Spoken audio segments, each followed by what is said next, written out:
ለግብርና ካለው ፍቅር የተነሳ ራሱን ወጣት አርሶ አደር አብነት ብሎ ይጠራል። አብነት ዴላሞ አብነት እርፍ የጨበጠው ሞፈር ከቀንበር ያዋደደው ከእርሻ የተዋወቀው በለጋነት ዕድሜው ነው። ትምህርትና ስራን መሳ ለመሳ አጣጥሞ ከልጅነት እስከ ዕውቀት ዘልቋል። ዛፍ መትከል፣ ተፈጥሮ መንከባከብና በጽዱና ውብ አካባቢ የመኖር ውስጣዊ መሻትም ነበረው። በዚህ በከምባታ ዞን አዲሎ ዙሪያ ወረዳ በመቀታማዋ አሚዶ ቀበሌ በሚገኘው የቤተሰቡ መሬት ላይ ለገጠር ኮሪደር አብነት የሆነ የገጠር መንደር መስርተዋል። የጠቅላይ ሚኒስትር ዶክተር አብይ አህመድ ሐሳቦች ውስጣዊ መሻቴን እውን ለማድረግ አስችለውኛል የሚለው አብነት ከሀገራዊ ለውጥ ወዲህ የተጀመሩ ኢኒሺዬቲቮችን በመንደር በመተግበር ግንባር ቀደም ነው። ገጠሩን አዘምኖ የከተሜነት የኑሮ ዘይቤን አላብሶታል። ሐሩሩን ወደ ገነት ለውጦታል። ከግብርና ስራው ከሚያገኘው ገቢ በመጠቀም በመኖሪያ ቤቱ ዙሪያ ገባውን ከ3 ሄክታር በላይ የሚሸፍን መሬትን በአረንጓዴ ስፍራ በአትክልትና ፍራፍሬ ሸፍኗል። አመሻሹን በአብነት አጸድ ውስጥ መዘዋወር መንፈስን የሚያድስ ለዓይነ ህሊናም ሰላማዊ ስሜትን የሚፈጥር ነው።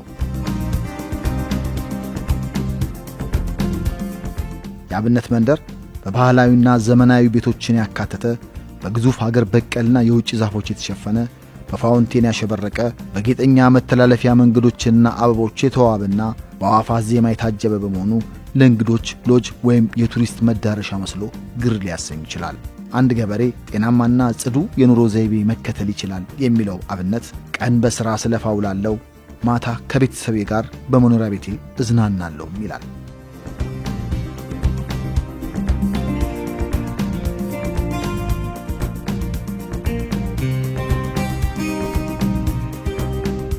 በገበታ ለሸገርና በገበታ ለሀገር የተገነቡ የቱሪስት መዳረሻዎች የራሱን የመኖሪያ አካባቢ እንዲለውጥ መነሳሳትን እንደፈጠሩለትም ይናገራል።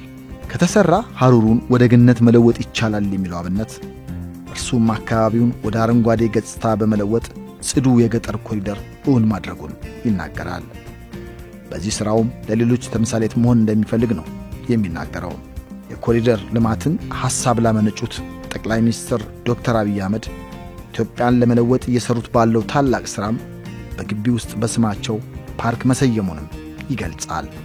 እንደ ሀገር የሚወጡ ለምሳሌ እንደነ ኮይሻ፣ ጎርጎራ፣ ወንጪ፣ ሐላላኬላ ሌሎች አሁንም የተለያዩ ቦታዎች የተጀመሩ አሉ። እነዛ በመንግስት በጀት በመንግስት ፕሮግራም የተገነቡም አሉ፣ አገልግሎት እየሰጡ ያሉም አሉ። እኔም ደግሞ እነ ሐሚዶ ጎርጎራን፣ የሐሚዶ ኮይሻን፣ የሐሚዶ ወንጪን መስራት አለብኝ የሚል ቆራጥ አቋም በመውሰድ ነው ይሄንን መስራት የቻልንበት ማለት ነው። ጽዱ ኢትዮጵያ ጠቅላይ ሚኒስትሩ አዲስ አበባ ላይ ሲያውጁ እኛ በሁለት ሽንት ቤት ሁለት ሻወር ቤት ዘመናዊ ጽዱ ኢትዮጵያ ለራስ በሚል ገንብተን ሻወር እንወስዳለን። ውሃ ከ1 ኪሎ ሜትር ሲበናል። ዲኤስቲቪን ከፍቼ ማብራት አለ ከ2.5 ኪሎ ሜትር አምጥተናል። አብነት የቤተሰቡን የእርሻ ማሳ በመኸርና በበጋ መስኖ በማልማት የምግብ ሉዓላዊነትን ለማስፈን ይተጋል።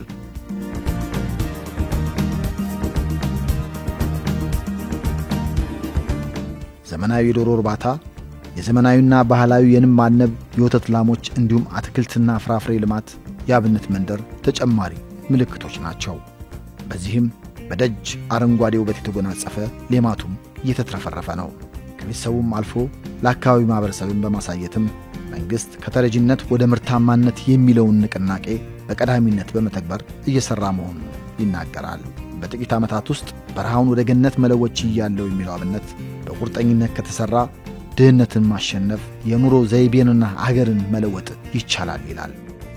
የንብ እርባታ አለን፣ የሌማት ትሩፋት አለ፣ የአረንጓዴው አሻራ አለ፣ የበጋ መስኖ አለ እና ሌሎች በእያንዳንዱ መንግስት የሚያወጣቸውን ፖሊሲዎች ከተረጂነት ወደ ምርታማነት ከምግብ ጠባቂነት የምግብ ዋስትናን ማረጋገጥ የሚችለው በእኛ መሞከሪያ ተደርጎ ሌሎች እንዲማሩበት ጭምር እየሰራን ያለነው። አሁን ከ200 ዶሮ በወር ከ5000 በላይ እንቁላሎችን መሰብሰብ እንችላለን።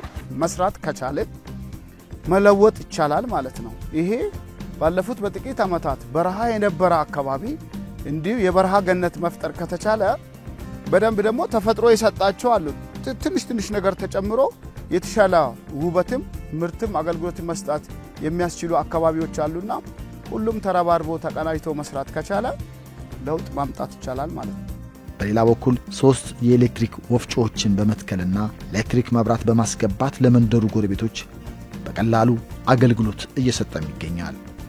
የጉድጓድ ውሃ በመቆፈርም የአካባቢው ወጣቶች አትክልትና ፍራፍሬ እንዲያለሙም ይደግፋል። በተጨማሪም የአካባቢው ነዋሪዎችን በማህበር በማደራጀት የክላስተር ግብርና እንዲሰፋ እየሰራ ሲሆን ይህን በማስፋትም ከራስ ባለፈ ለሀገር የሚተርፍ ምርት ለማምረትም ውጥን ይዟል። የአብነት አብነታዊ ጉዞ ግን ይብቻ አይደለም። ከማሳ ውስጥ 2 ሄክታር መሬት ለግብርና ምርምር እንዲውል ለክልሉ ግብርና ቢሮ በስጦታ ማበርከቱን ነው የሚናገረው።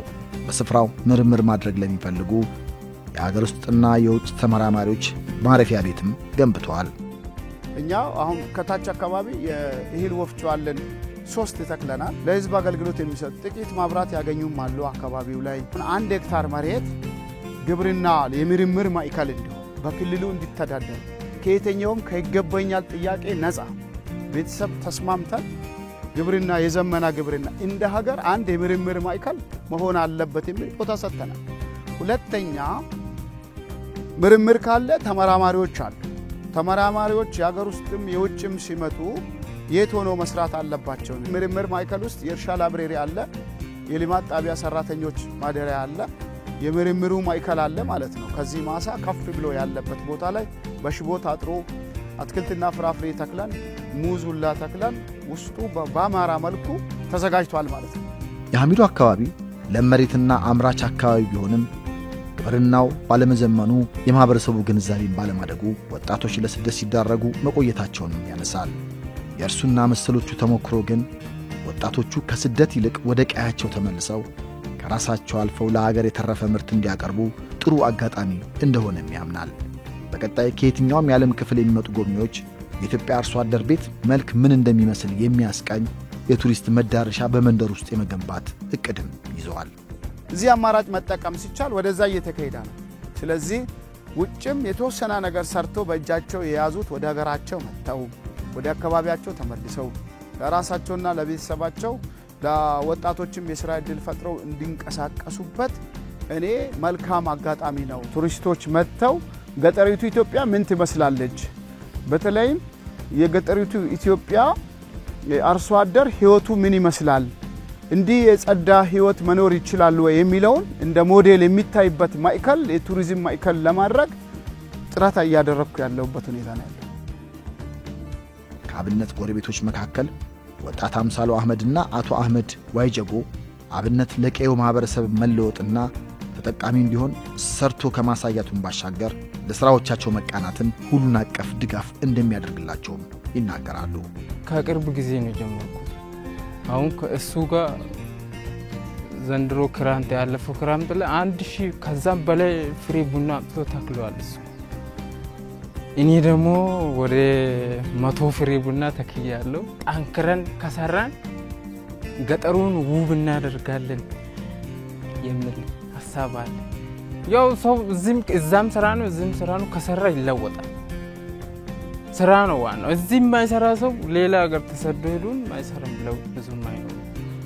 ዋናው እዚህ ባለንበት መስራት ነው። እኛ እንድንሰራ ደግሞ ጥሩ ተሞክሮ ጥሩ በጣም አስተማሪያችን አባታችን እሱ በጣም እያስተማረን እሺች ኒባዶን ሁጀንም አካባቢያችን በረሃ ነበር።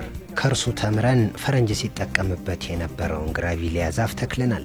ጓሯችንን ውብ አድርገናል። ሙዝ ተክለናል።